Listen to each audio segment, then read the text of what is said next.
Well, folks, something a little bit different. We thought we'd catch up with the ultimate interview with the interviewer, Phill Barrs. How are you? I'm very well, mate. How are yourself? Get in there, yes. Like we all are. But obviously, you've been busy lately, haven't you? God, blimey, you it's condensed the whole year into like a month, hasn't it? Yeah, it's been from doing nothing, or not nothing, but having no events for 6 months. It's now like bang, bang, bang. They're coming thick and fast. Been home for a few days. Back to Coventry tomorrow for the Premier League finals. Back home again. So the miles are clocking up again, which is always a good thing. Oh, talk to so many people within the darts world, and the one thing that we're not used to doing is sitting still, catching trains, planes, automobiles, whatever. But being part of the pro circuit now, and some of the tournaments, development tours, challenge tours, things are starting to move and keeping you on your toes. Yeah, no, they are starting to move, and they have to move. Is the thing. Like, I'm not going to get into a massive political debate about COVID, but the world can't stay still. Otherwise, not just darts, events, organisations, teams, clubs won't be there at the other end of it unless they start to move. Unfortunately, like these venues that have been shut for 6 months, that when we come out the other side, and we will come out the other side, they won't be there to have events. So look, PDC have done an amazing job at keeping the wheels turning. Yeah. Yes, sadly, there's no crowd there yet, but the job Matt Porter, Barry, Dave Allen, and all the people have done there, absolutely top notch. Well, you're there, so you're within that sort of. I don't know whether I can use the word bubble anymore because I don't really know what it means. But you're in the sharp end, so you know what it's going to feel like from a player's perspective, from a media person's perspective. It's all what about the security, the guys that set everything up? It all must be very different. Yeah, look, it's not the same as obviously what it was. There's different zones within the venues now, and if you're in this zone, you can't cross. And everything like that, but it's all done for the right intentions, which is great. And obviously, beforehand, the relationship you build with players, like high five, handshakes, and whatever, are all obviously at the window. And it does take some getting used to. You go to shake someone's like, oh no, and it's an elbow pit or whatever. So yes, look, it's not the same, but people are doing an amazing job at getting round and making it work under the circumstances. Well, we've seen that on the stage. If you actually watch the darts, the amount of times players are still going towards the officials, or they go to, but some do shake in hands or embrace occasionally. I've seen some of that. Is that just because you're okay to do that within that kind of bubble? You've all been tested, haven't you? So, yes, we're all tested, and I'm not saying that this is gospel. This is just from what I feel. That yes, we're all tested and we're all negative. So there's no reason why that can't happen, but they're just showing good practices all the time. And look, if you've just been involved in an absolute belter of a match, your emotions are all over the place. So it's people are going to forget in that split second and embrace and handshake. It happens.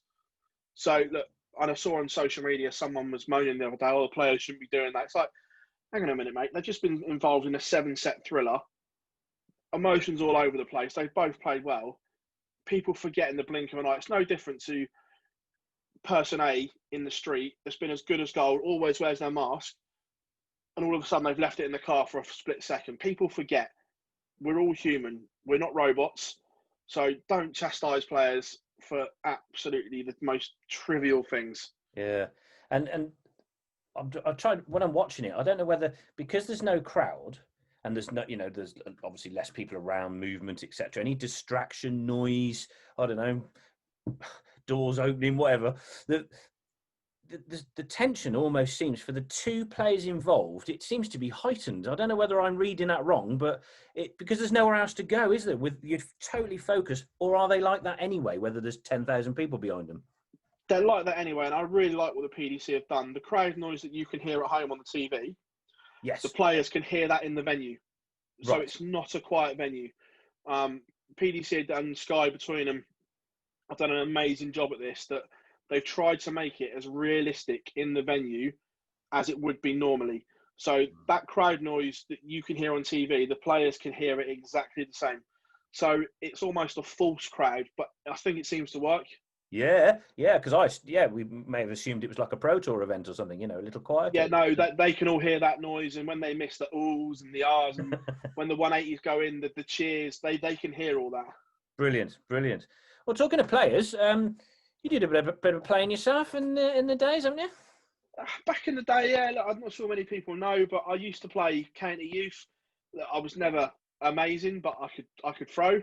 Got a little bit of diarrhea back in the day and Oh, never really got over it. But the county youth side we had, played lucky enough to play on the same side as James Wade, Sam Rooney, Aaron Turner, Laura Turner, so Laura Power as she was. Hampshire way then, Laura Power as she was back then. right? Yeah, look, we had a really, really good Hampshire youth side, and it was a pleasure to play as part of that. I still try and chuck them occasionally now, but being on the road a lot, it's like golf.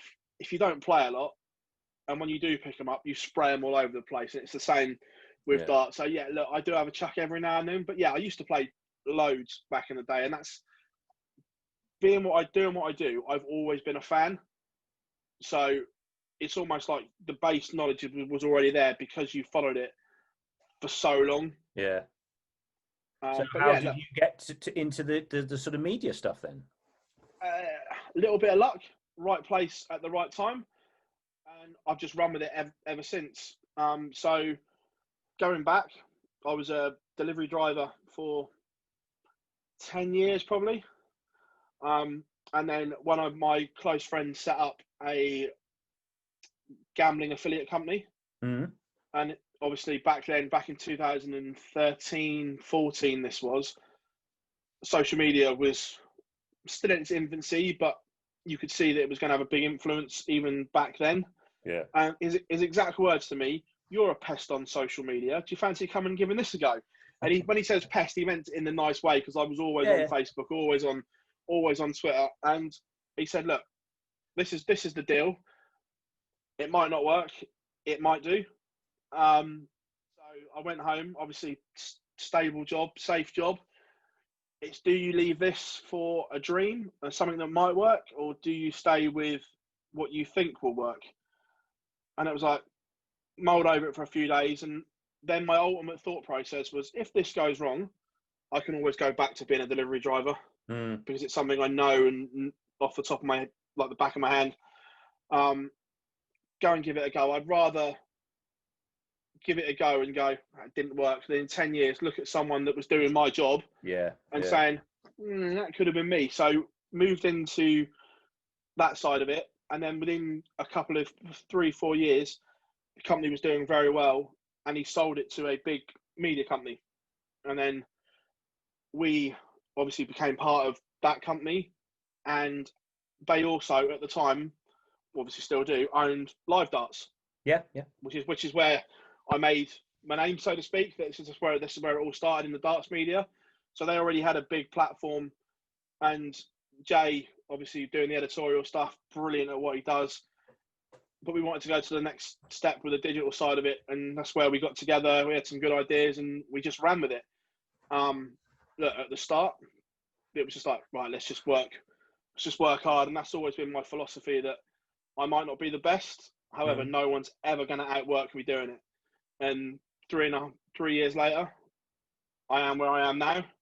But obviously, I still owe a lot to Live Darts, because without that, it wouldn't have happened, and I wouldn't still be doing what I'm doing now. So this venture, and obviously what we see behind you, Online Darts. So is this your company? Is it you? Is it a team of you, or and you're getting around? No, it was mine. I was obviously working for Katina and Live Darts and loved every minute of it. But you start to think, hang on a minute, I'm busting my nuts here for a big corporation where you're just a number. Yeah. Ultimately, and all the hard work, they see the benefits of it. Not myself, and I'm not criticising that. That's the way it is. But you start to think, hang on a minute, could I do this for myself? Can I put the hard work in for me and not someone else? And in the end, I was like, yeah, okay, I think I can do this. Arguably, I couldn't have picked the worst time to jump. Within 6 weeks of jumping, COVID hit. So it was like, yeah, right, okay. But we've muddled through, and along the way, I picked up a few lads that are working with me on the project now in Jarlath, Jack and Brad, three of them have been absolutely superb over the last 6-7 weeks, because we're covering an awful lot. I'm getting a lot of content out across all platforms, so we're not missing anyone. Where if you can, like, some people can't watch a YouTube video, so we make sure it's available as an audio. Some people haven't got can't get to a website and read it, so we make sure it's on YouTube. So it's a big circle. We're making sure we're covering all bases, and look, it's working. We had an unbelievable World Grand Prix. When you take a step back and reflect on how far we've come as a brand in a short space of time, it's quite remarkable, to be fair. So with the future looking fairly rosy, I suppose, if in the way the world is at the minute for the top end of the game, online darts have sort of got a little bit involved or going to work with some of the amateur side of the game too? 100%. Look, the top end of the game doesn't work without the amateur game. It never has, and it never will. People still need a pathway. Like you guys at the JDC do an absolute tremendous job, but not every one of those players is going to become a pro. That's just life and the way it works in any sport. All those football scholarships and that, not every one of them is going to become a pro, but they still want to play football. Yeah. And it's the same with darts. So at the moment, we've got the grassroots is in a great place and being looked after well. The top is tremendous. However, there's a massive gap in the middle that hasn't worked and doesn't work at the moment for some time. I think that's fair to say. And look, I grew up watching Lakeside, playing county youth, playing Super League. So it's not a case of I've just come in straight at the top and it's all about the PDC. I understand both sides of it, and you still need that amateur game. And having a flourishing amateur game will produce better professionals going forward, because there's a clear pathway then. There's the JDC runs you into the amateur game where you gain experience. Yeah. If you're good enough, you can then hop to the next tier. If you're not, you find your level and you enjoy playing a sport that most people love at your level. So at the moment, the last few days, the last few weeks, we've ended up with a situation that wasn't perfect. And you're right, the sort of demise of an organisation. Now, a few weeks later, we've got seems to be like a new structure with MAD and UKDA. So it's like double whammy. We've got a better result. I think it's great. Look, the blueprint that Steve and that's come up with is great. But when I first read it and I spoke to Steve about it, he wasn't interested in the county setup, which I completely get. But there's still a place for it. And the UKD are coming in. They only wanted the counties and didn't want everything else. So the two working together is absolutely perfect, because you've got everything covered at an amateur game. Then people can still go away and represent their county, which is a great honour to a lot of people. And if you don't want to do that, you can still play in the MAD amateur tournaments, gain your ranking points, and go up their rankings. And from there, if you do well at that level, we all know that Q School and that golden ticket, as Barry calls it, is the carrot at the end of the tunnel for the amateurs. Are you good enough to go and play at the top level? But now that pathway is clear and it's there. I say clear, look, we can see the blueprint, but until we're allowed to start mingling and mixing, and the blueprint then will become a lot clearer. On paper, it all looks amazing, but we just need to be able to put that into practice. Yeah. So when you're at events and you're obviously mixing with the media and the PDC, the players, etc., did they ever discuss or sort of their not concerns, because they're in a different world, but comment or talk about casually about the amateur game and where they've come from and what they want to see changed? They talk about it. I wouldn't say what they want to see changed, because it's a long time for a lot of them now. I've been away from that scene, but you listen to them all at the top level.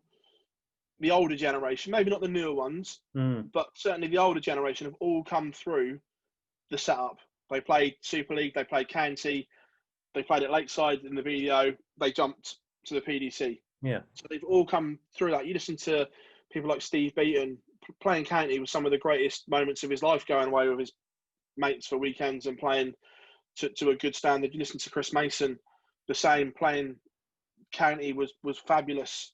So they speak about it, how it used to be and how it was good. I won't name names, but some of them have openly criticised how the organisation was run towards the end because they've come through it. They care about it. Care about it, yeah. It is, and that's the most overriding thing, that they all care because it's darts, especially the UK-based players. This is because obviously the European lads don't been really involved in the county setup. Yes, they obviously played Lakeside in the BDO events, but not at the grassroots level that we have in the UK. So yeah, look, they all care, especially people like Glenn Durrant, who was an absolute pro at what he does, won 3 BDO world titles, and you listen to him and it's just like, I'm gutted. But he's seen the blueprint of what Mad wants to happen, and he's all for it because he cares. Yeah. Well, you're obviously very much at the sharp end, at the top end of the game in it. I mean, surely online darts is a great place to find information about what's coming up. The amateur game you cover, obviously, as well. But I suppose one of the things everybody's thinking of is the World Championships. And, it's obviously going to go ahead because that's what they do. They make things happen. But it's, I guess, where and how. Right. If you'd have asked me a month ago, I thought it was going abroad. So did I. However, now I'm leaning towards it will be at Ali Pali with or without fans. I know, listening to Eddie, Barry and everyone like that, they're still hopeful that they will be able to get some fans into Alexandra Palace for the World Championships. If anyone can, Barry can. Yeah. Like we saw at the weekend, that event at the London Palladium. Yeah. Without starting a political war here. We could ramble on about this. But if that can happen, yeah, then why can't any event happen? You see fans going back into arenas all over Europe. It was done safely in Salzburg. It's been done safely in Germany for the Euro Tour. It's going to be safely done for the World Cup.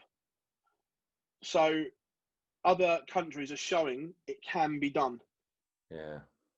So look, but the smart money is that it will be at Alexandra Palace. I think it's just a case of with or without. Yeah. Well, we will look forward to something anyway. As a watcher of the game, obviously, anything will do. We've touched on other sports. For those that don't know, your team, the Spurs. I guess you haven't had a chance to go to the new stadium, or have you? I don't know. Is that? I've been once. Right. I was lucky enough to go to the first game against Palace. But yeah, look, I've been once. But it's hard trying to find available dates that don't clash with darts. There might be an occasional lucky one midweek that I'm home and can go to, but weekends it does prove difficult. Yeah, I bet it does. And yourself, you're quite prominent on you bit of football. You play as well, I see. Yeah, still play. Played five-a-side last night. Legs are a little bit sore this morning. If you get to the wrong side of 35, shall we say, it becomes harder to recover. And should I still be playing? Probably not. But you just can't give it up. It is like an addiction. It's like no, yeah, I'm gonna go. You just can't give it up. It's something I love doing.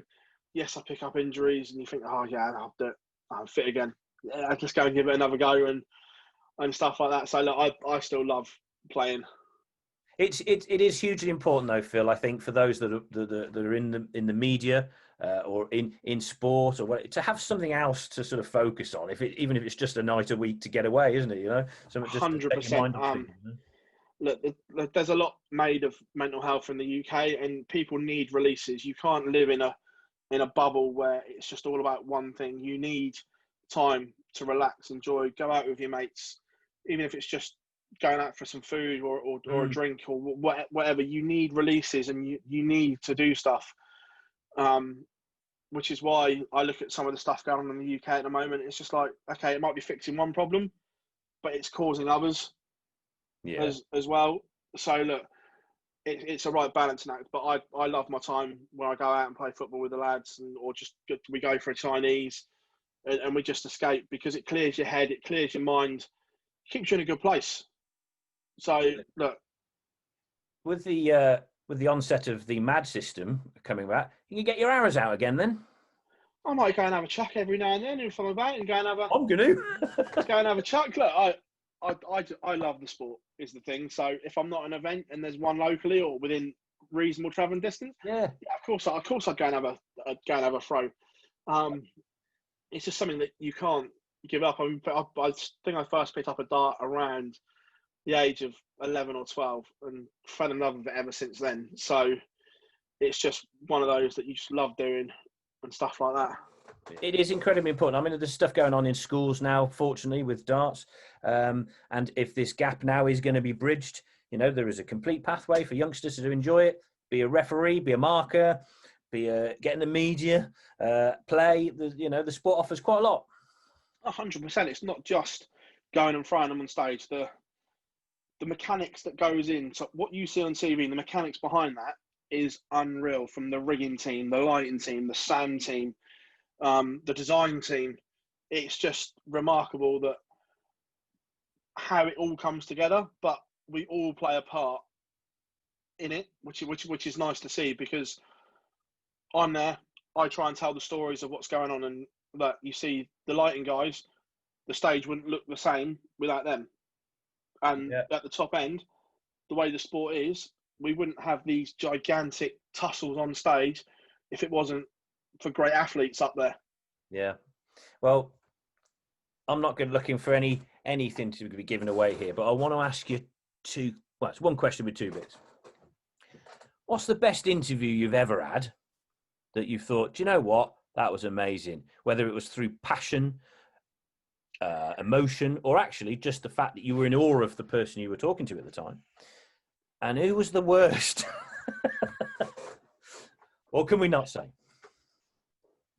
Right. Let's stick with the positive. The best one, perhaps. Oh, that's a real tough one, because you're catching people at that. I mean, literally less than probably 2 minutes. I mean, they don't even go to an ad break, and you've got a microphone thrust in somebody's face who's just spent their livelihood trying to get to a point they've got there, and they haven't had a chance to take it in, and you're going, how's that feel? Yeah, but that's why we like it. If they calm down, they wouldn't give us the good answers. True. The best interview, that's a real tough one for different reasons, because some of the ones that we do straight after, the content is gold, because like you say, they're at that point where sometimes they don't know what they're saying. And then some of the sit down stuff we've done away from like the events where we plan something and we sit down and we talk non-darts stuff, lives with me as well. Does that make sense? When you get to find out the person behind the player. So I don't know in terms of the best for different reasons. There'd probably be one or two, or maybe even three or four. Does that make sense? Because that one in an arena, that in that circumstance, they all blend differently. I must say, one of the people I do enjoy interviewing the most is Bobby George. Right. Because he just tells it how it is. There's where he's retired from the game. He's not governed by anyone or anything, and he can say exactly how he feels and what it is. I'm not going to say the worst interview, but the toughest one I've done was Raymond van Barneveld's retirement one at the Worlds last year. Right, yes. That was tough. Somebody caught him outside or something. Like, did you do it in the venue, or was it in the corridor or something? I can't remember. No, the one you're on about was when he retired at Rotterdam and then retracted it, because they got in it literally just as he was off stage. But when he lost to Darren Young at this year's Worlds and he came in and did his last ever media one, that was tough to be a part of, because that wasn't Raymond sat there. It was almost just like a ghostly shell. Right. Where he was completely shell-shocked. If I'm being honest, he probably should have done the interview. Mm. Can players refuse to talk to you? Because they never seem to. Yeah, look, I think, I don't know this, and I'm sure someone watching this will correct it. I think in the player's contract, the only media contractually they have to do is the broadcast sponsors. Right. So Yeah. Sky, RTL, and if they don't do it, I think they get fined by the DRA. Right. Okay. But people like us, I don't think they're under any contractual obligation. They have to come and do us. But that comes from years of building up a good reputation with the players, that most of them are absolutely as good as gold and just come over and do them anyway. Yeah. Yeah. But yeah, the Raymond one was really tough to be a part of, because that wasn't Raymond sat there. Does that make sense? Knowing Very much so. it might not be his last interview now, obviously, because he's coming back. But at the time, that was his last interview as a professional. He was closing the door on that chapter, and yeah, it was a tough one to sit and do. I think for the whole press room, not just me. Yeah. Yeah. I look. I think everybody makes their mind up just watching dart players. If they don't know, even if they don't know them, they I like him or don't like him or whatever. 100%. I think it was blatantly obvious, whether you like Raymond van Barneveld or not, what he's done in the game. And then to that point where it just looked like, as you quite rightly said, ghostly, just wasn't, well, is it just like his head was gone? I don't know. It just, now the comeback's on. Yeah, time will tell. Look, the wheels have started. For me, the tour card's the easy bit. Right. The hard work starts once he's got that. Yeah. Okay. Because he's starting with nothing. So whether he likes it or not, he's going to have to go to Wigan and Barnsley for qualifiers for Pro Tour events. He can't skip them, right, like he used to, because the rankings protected that. Yeah. So look, if he can get the tour card, that's the first step. But that's when the hard work then starts. Yeah. Well, you know, there's so many that are already on the journey. The young guns coming through. You know, I mean, I can talk from a younger point of view with the likes of Game Barry and people like that. But even so, we've just seen Dirk this week, and others that are just flying it. It's almost like a different level at the minute. Is that because it's so regular, do you think? Yeah, look, I think that when darts first came back, we saw some rust, and I said in the build-up to the summer series was the first one back, then going into the match play, we'd see at the summer series, and to a degree the match play, who had put work in over lockdown and who hadn't. Because the ones that had, it would show, and the ones that hadn't, you'd get caught out. And I think that approach says no more than the Challenge Tour this weekend. The fact that David Evans won it, Richie Erdaz came second, doing all and they played online all through lockdown. But what is fun, I thought, was these mad majors that are looking like going to happen. That means if I could play, and perhaps you, Phil, we could have the chance to play some of these stars as well. Of course, look, that's what the BDO always used to be about, that you could rock up, well, not rock up, but you could potentially play one of the big stars at these events. Was the thing. Obviously, the PDC is a little bit different. They have taken it on. You have to be a tour card holder, etc. But that was. I remember going down to Selsey a few years ago. I didn't play, but Ben, one of my close friends, was playing. And at the time, James Wilson was BDO world number one, and he beat Ben beat him 4-1. I think it was down at Selsey in the English Open. Mm. And simple things like that, you stick out and remember. Yeah. Drives you on, doesn't it? Drives you on. 100%. And look, I love the Mad Blueprint. I can't wait to see it in action when we're allowed to mingle and play again. I think, as I said to Steve, everything looks good now, but once the wheels start turning, that's when we can see it being brilliant on paper to amazing in real life. Yeah. It's that transition. Yeah, it's huge. It's huge. I mean, the final touches to all the software. I mean, it's not just about playing. It's just like this complete new thing. The talks and the working together with the UKDA, it all looks very promising. Can't wait for it to, as you quite rightly say, for the wheels to start rolling. 100%. Can't wait and looking forward to it. Well, you're busy, and I thank you so much for a chat. It's been lovely to interview you and have a chat with you about No you who problem. you are and what you do and the world of darts. Keep doing what you're doing. We find it extremely helpful to have catch-ups on whether it's on your pages, whether it's see you on Twitter, etc. For those of us that haven't got the time to sort of know everything. So appreciate what you're doing for the game. And I'm sure you're looking forward to Premier Leagues, Women's Series, Euro Tours, the lot in the next few weeks. Yeah, look, this week's absolutely manic. We've got Premier League tomorrow, straight into the Women's Series and Euro Tour, Friday, Saturday, Sunday. Look, darts is in a good place right now, so I can't wait. Magic. Phill, absolute pleasure. All the best, my friend. No worries, mate. Thank you. Cheers.